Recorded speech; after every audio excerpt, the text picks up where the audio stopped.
Agenda persidangan kemarin hari ini adalah pemeriksaan terhadap diri saudara sebagai terdakwa. Siap Yang Mulia.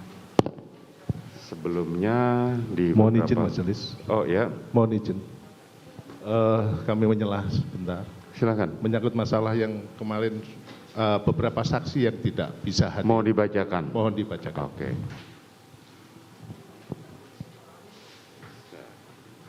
Saudara penasihat hukum, Mohon izin majelis, kami beberapa waktu yang lalu sudah memasukkan surat untuk penetapan terdakwa Richard Eliezer sebagai justice collaborator majelis agar kami mohonkan penetapannya karena dalam rangka. jadi kami memberi tanggapan pada permohonan dari penasihat hukum atas Baik. diri terdakwa. Itu penetapan atau itu akan kami pertimbangkan satu kesatuan menjadi dalam putusan nanti. Di dalam putusan ya? Iya. Baik, Kita tapi akan- sebelumnya memang kami sudah ada perjanjian dengan LPSK, itu nanti kita akan Ya betul, sampaikan itu tetap kepada- kami pertimbangkan semuanya di dalam putusan. Jadi itu menjadi satu kesatuan. Baik majelis, terima kasih. Terhadap permohonan dari penuntut umum, apakah penasihat hukum bagaimana tanggapannya? Kami tidak keberatan majelis. Tidak keberatan. Baik, silahkan dibacakan saudara penuntut umum. Terima kasih majelis atas waktu yang diberikan pada kami. Kami akan membacakan 5 orang BAP. 5 BAP berdasarkan, semuanya berdasarkan di bawah sumpah. Ya 5 orang seperti yang sudah-sudah. Langsung aja saya bacakan. Berita acara pemeriksaan saksi Sugeng Putut Wicaksono. Tempat lahir Jakarta 16 Juli 1973, agama Islam, keluarga. Izin mulia, belum dibuka sidang. Oh ya. Sudah kami buka. Jadi langsung dilanjutkan langsung keterangannya saja, Siap, saudara siap. jaksa penuntut umum. Berita acara pemeriksaan, saya ulangi, berita acara pemeriksaan saksi Sugeng Putut Wicaksono. Bahwa berdasarkan di bawah sumpah Sugeng, pada intinya Sugeng Putut Wicaksono memberikan keterangan, dapat saya jelaskan bahwa saya kenal dengan Richard Eliezer pada saat saya tersebut sedang, kan istri saya sama sekali tidak kenal. Dapat saya jelaskan bahwa saya kenal dengan Ricky dan saudara Kuat. Saya pertama bertemu dan kenal mereka pada tanggal 8 Juli 2022. Saya saat mereka sedang menjalani pemeriksaan di ruang pemeriksaan Provos Divpropam Polri, dan saya tidak ada hubungan keluarga dengan kedua orang yang dimaksud. Dapat saya jelaskan bahwa saat ini saya berdinas di Divpropam Polri. Jabatan saya saat ini adalah Sestro Provos Divpropam Polri yang saya jabat sejak bulan Agustus 2020 berdasarkan skep Kapolri nomor skep 16/14/7 Romawi /20 2020 tanggal 3 Agustus. Dapat saya jelaskan terkait tugas dan tanggung jawab saya sebagai Sestro Provos. Ya, saudara jaksa penuntut umum dibacakan yang poin yang pokok saja, yang itu yang tidak berkaitan dengan itu silahkan nggak usah. Terima kasih majelis. Langsung dapat saya jelaskan bahwa terkait dengan adanya peristiwa meninggalnya almarhum Nofriansah Yosua Huta Barat yang terjadi di rumah dinas beralamat di Komplek Polri Duren 3, nomor 46 Jakarta Selatan pada tanggal 8 Juli. Saya pertama mengetahuinya pada tanggal 8 Juli 2022, sekitar pukul 20.15 WIB. Saya mendapat informasi dari Karu Provos via telepon terkait adanya kejadian di rumah dinas Kadif Propam. Kemudian saya datang ke kantor untuk menghadap Karu Provos dan menanyakan kronologis kejadian. Setelah itu pada pukul 22.00 bahwa saya beserta Kombes Pol Harun dan Kombes Pol Agus menuju ke ruang pemeriksaan di lantai 3 Biro Provos untuk meminta keterangan singkat terkait kejadian tersebut terhadap 3 orang, yaitu saudara Richard, saudara Ricky, saudara Kuat yang mengetahui kejadian tersebut. Kemudian kami memanggil satu persatu saudara Kuat, saudara Ricky, saudara Richard. Dari ketiga orang tersebut saya mendapatkan informasi bahwa asal mula kejadian berawal dari peristiwa yang terjadi di Magelang. Keterangan yang mereka jelaskan saat itu bahwa saat di Magelang saudara Ricky, saudara Richard pergi ke SMA Taruna Nusantara untuk bertemu dengan salah satu personil yang ada di sana. Lalu saudara Richard menerima telepon dari Ibu Putri yang meminta tolong untuk segera pulang. Awalnya ibu sudah menelpon saudara Ricky namun tidak jawab. Setelahnya mereka, saudara Ricky dan saudara Richard, memutuskan untuk pulang ke rumah di Mertoyudan. Namun sebelum pulang, saudara Riki menelpon saudara Kuat untuk memerintahkan saudara Kuat agar mengecek Ibu Putri, sedang melakukan apa? Karena Ibu Putri sampai meminta tolong pada saudara Riki dan saudara Richard untuk segera pulang. Sementara saudara Riki dan saudara Richard dalam perjalanan pulang, saudara Kuat yang sedang berada di rumah, saudara Kuat mendengar teriakan ibu dan langsung menuju ke lantai atas dan bertemu dengan saudara Susi. Lalu minta saudara Susi untuk menemani ibu di kamar. Setelahnya saudara Kuat bertemu dengan saudara Yosua yang sedang menaiki tangga. Pada saat itu saudara Kuat sedang memegang pisau. Saya tidak mengetahui sebelumnya bagaimana diceritakan saudara Kuat bisa memegang pisau dan berusaha mendatangi saudara Joshua untuk berbicara, namun saudara Joshua pergi menghindari. Pada saudara Riki dan saudara Richard sampai di rumah saudara Riki, naik ke lantai atas menuju kamar Ibu Putri. Setelah itu saudara Riki berbicara dengan Ibu Putri, namun saudara Riki tidak menjelaskan kepada saya terkait materi pembicaraannya dengan Ibu Putri pada saat itu. Kemudian berdasarkan keterangan saudara Riki bahwa setelah dari kamar Ibu Putri, saudara Riki pergi ke kamar saudara Yosua untuk mengamankan senjata saudara Yosua. Lalu Ibu Putri memberikan perintah bahwa mereka akan pulang besok. Berdasarkan keterangan saudara Richard dan saudara Riki dan saudara Kuat, besok harinya dalam perjalanan menuju Jakarta yang bersama dengan saudara Yosua adalah saudara Riki. Hanya mereka berdua dalam satu mobil. Pada saat itu saudara Yosua protes kepada saudara Riki kenapa senjatanya saudara Yosua diamankan. Dengan berbagai alasan, akhirnya saudara Riki mengembalikan senjatanya saudara Yosua kepada saudara Yosua dalam mobil saat itu dalam perjalanan menuju Jakarta. Poin penting yang ingin saya sampaikan bahwa berdasarkan keterangan mereka, saudara Richard, saudara Riki, saudara Kuat, terkait peristiwa yang terjadi di Magelang, kesan yang dapat saya ambil dari cerita tersebut adalah Ibu Putri merasa terancam dengan saudara Yosua. Hal itu yang menyebabkan senjata saudara Yosua diamankan. Dapat saya tambahkan, pada saat saya berada di beserta Kombes Pol Harun dan Kombes Pol Agus sedang melakukan interogasi pada saudara Richard, Bapak Verdi Sambo datang ke ruangan pemeriksaan. Beliau menyatakan bahwa ingin berbicara empat mata dengan saudara Richard.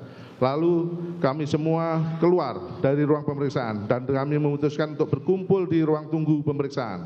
Setelah 10 sampai dengan 15 menit kemudian, Bapak Verdi Sambo bersama saudara Richard keluar dari ruang pemeriksaan, bergabung dengan kami di ruang tunggu pemeriksaan dan menceritakan pada kami terkait hal-hal umum yang terjadi pada saat itu dan tidak ada hal-hal yang krusial.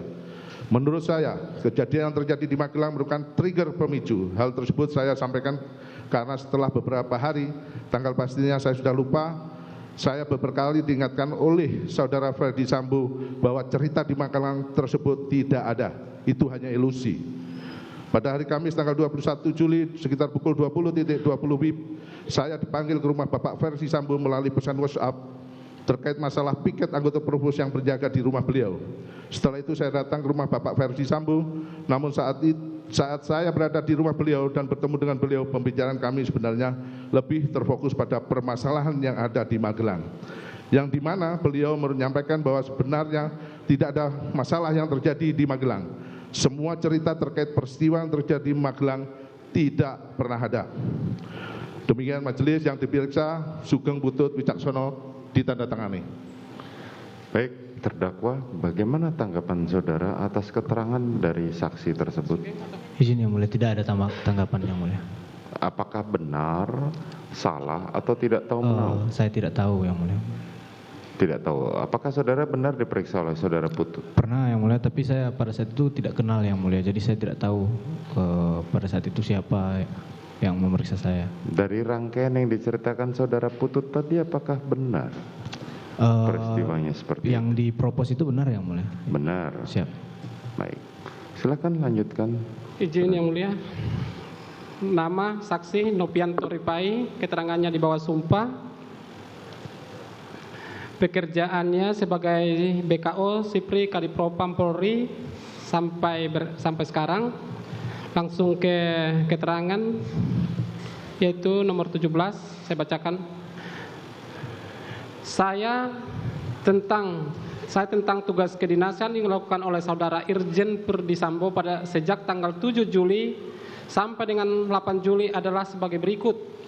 Pada tanggal 7 Juli 2002 sekitar pukul 19.30 saya melihat saudara Irjen Verdi Sambo bersama dengan ADC ajudan yaitu Daden datang ke kantor di Propam Polri karena baru kembali dari luar kota yaitu Magelang, Jawa Tengah. Setelah itu saudara Irjen Verdi Sambo melakukan swab PCR di ruangan Kadif Propam Polri. Selanjutnya saudara Verdi Sambo langsung mengerjakan tugas-tugas kantor seperti biasa. Sekitar pukul 20 WIB saya melihat saudara Verdi Sambo bersama dengan ajudan yaitu saudara Raden pulang ke kediaman dengan menggunakan kendaraan mobil Lexus warna hitam dengan walmor pengawalan bermotor saudara Brigda Parhan. Saya juga melihat driver supir yang bertugas saat itu saudara Prayogi. Pada tanggal 8 Juli sekitar pukul 8 saya melihat saudara Verdi Sambo bersama dengan ajudan datang ke Biro Propos di Polri dalam rangka kegiatan ANEP di Biro Propos. Sekitar pukul 11 WIB saya melihat Irjen Pol Verdi Sambo beserta saudara Prayogi ke ruangan Kadif Propam. Pukul 14 saya melihat saudara Verdi Sambo menghadiri kegiatan sidang PK peninjauan kembali di lantai 2 dalam kasus Broto Seno. Setelah sidang dilaksanakan sekitar pukul 14 saya melihat Verdi Sambo turun dari lantai 2 untuk kembali ke ruangan Kadif Propam Polri. Sekitar 15 WIB saya melihat saudara Verdi Sambo bersama dengan polisi Ajudan Romer ke ruangan Kadif Propam Polri untuk berangkat menghadiri undangan bulu tangkis di Studio Alam Depok, Jawa Barat, kediaman Jenderal Polisi Idam Aziz dengan mempergunakan kendaraan mobil Lexus warna hitam. Setelah saudara Irjen Verdi Sambo meninggalkan kantor Kadif Propam pukul 15, kemudian saya standby di ruangan Sepri sampai pukul 21 dan selanjutnya saya pulang ke rumah. Tiba-tiba sekitar pukul 21.30 saya dihubungi melalui telepon oleh saudara Kompol Cuk Putranto dan mengatakan kepada saya, "Nok, tolong didampingi anak-anak di Paminal." Kemudian saya jawab, "Siap Dan." Saya hubungi yang lain. Kemudian saya menghubungi Bribtu Edwin, Bribtu Rapli yang bertugas bersama dengan saya sebagai Sepri, staf pribadi pimpinan untuk datang ke Paminal. Kemudian saya kembali lagi ke kantor dan tiba di kantor sekitar pukul 22.30. Saya melihat situasinya sudah ramai, banyak orang berkumpul yang di dalamnya diantaranya saya kenal dengan saudara Riki sedang berada di lantai 1 piket Mako Propos dan kemudian saya menghampiri saudara Riki dan menanyakan, "Ada apa Bang?"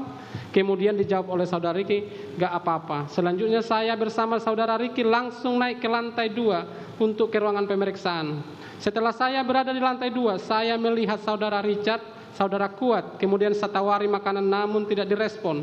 Tidak lama kemudian saya dihubungi saudara Reza, Mahreza Rizki melalui via telepon dan saudara Reza mengatakan kepada saya, "Bang, mohon petunjuk, saya disuruh menghadap ke Propos, ada apa ya?" Kemudian saya jawab, "Iya." Tidak lama kemudian saudara Reza berada di lantai 2 bertemu dengan saya. Selanjutnya ketika saya mengajak saudara Reza ke kantin yang berada di lantai 1, tiba-tiba saya dan saudara Reza bertemu dengan Kombes Pol Leo yang berpakaian dinas Propos. Tiba-tiba Kombes Leo mengajak saudara Reza masuk ke dalam ruangan taut dan langsung naik ke lantai 2. Setelah saya berada di lantai 2, saya melihat Kaden A. Ro Paminal Agus Nurpatria berpakaian batik sedang bersama saudara Sikit.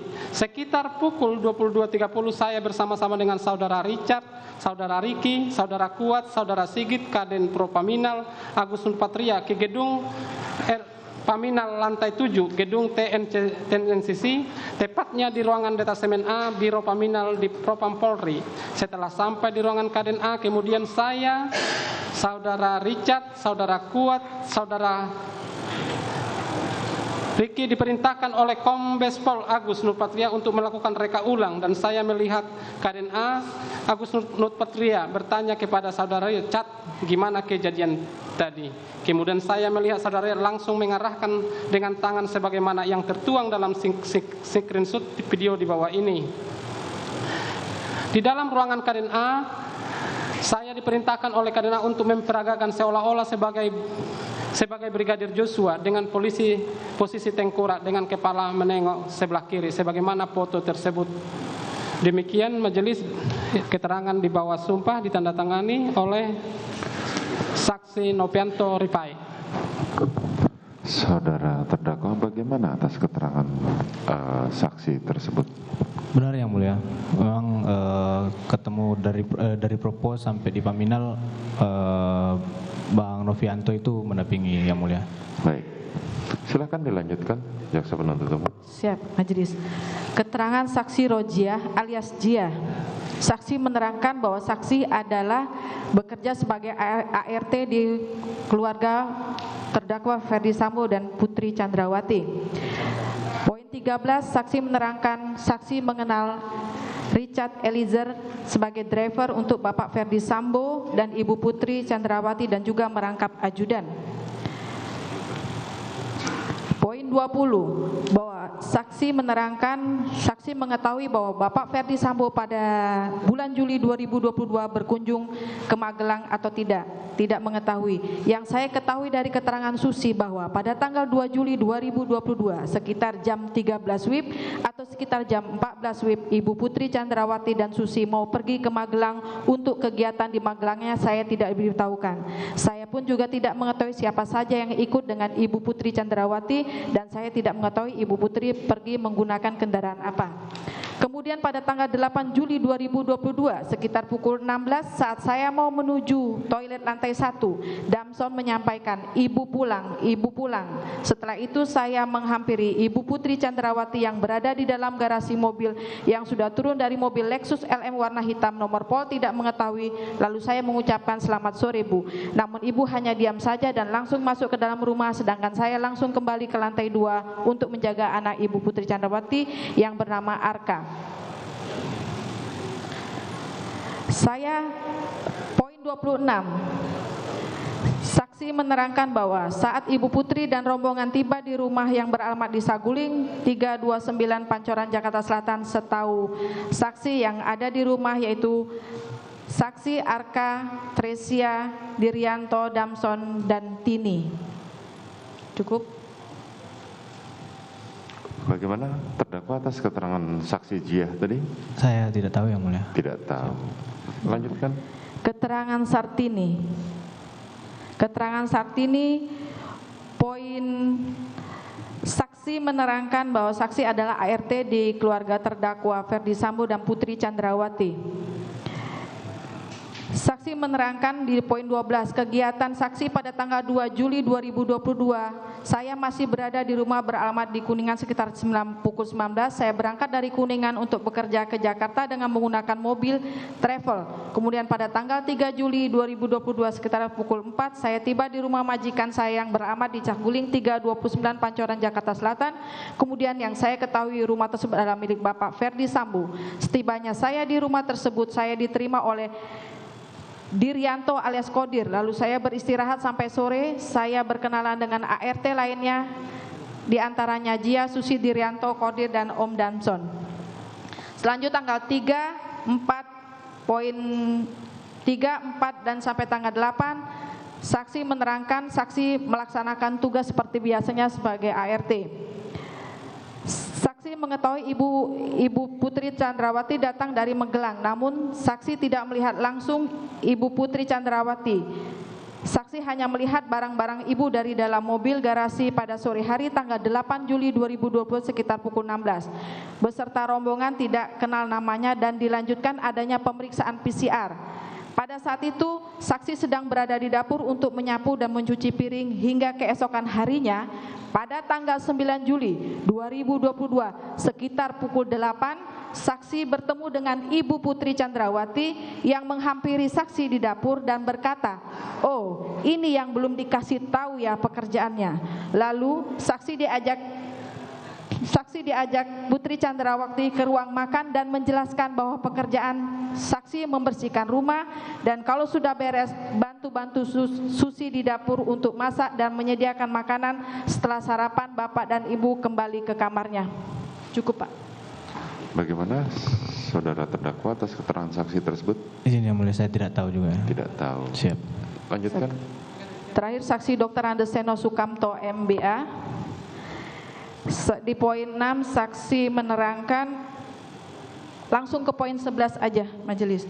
bahwa pada tanggal 9 Juli 2022, saksi tidak mengetahui ataupun menerima laporan mengenai penggantian CCTV komplek Polri Duren 3 pada hari Senin setelah saksi mengetahui bahwa terdapat penembakan yang terjadi di komplek Duren 3. Melalui berita di media, saksi menghubungi Satpam yang melaksanakan piket pada tanggal 8 Juli 2002, yakni Saudara Marzuki, dan Satpam yang melaksanakan piket pada tanggal 9 Juli 2002, yaitu Saudari Japar, untuk menanyakan mengenai kejadian dan CCTV pada tanggal 8 Juli 2022. Saudara Marzuki dan Japar menjelaskan secara sekilas bahwa DVR CCTV diganti oleh orang yang tidak dikenal pada tanggal 9 Juli 2022. Pada tanggal 12 Juli 2022, sekitar pukul 7.30, Saudara Marzuki dan Saudara Japar datang ke tempat tinggal saksi dan menjelaskan bahwa pada tanggal 9 Juli 2022 ada sekitar 3 sampai 5 orang yang datang mengaku sebagai anggota polisi ke pos pengamanan Komplek Duren 3, namun tidak memberitahukan di mana bertugas dan juga tidak memberikan nama, lalu mereka langsung mengganti DVR CCTV yang ada dengan yang baru. Poin 12, saksi menerangkan penggantian DVR CCTV dilakukan tanpa izin dan saksi selaku ketua RT dan saksi baru mengetahui mengenai penggantian DVR Komplek Duren 3 pada tanggal 11 Juli 2022. Cukup majelis. Nah, bagaimana saudara saksi terdakwa atas keterangan saksi tersebut? Siap yang mulia, saya tidak tahu menahu juga. Ya. Tidak tahu menahu. Sudah cukup saudara jaksa penuntut umum? Cukup ya.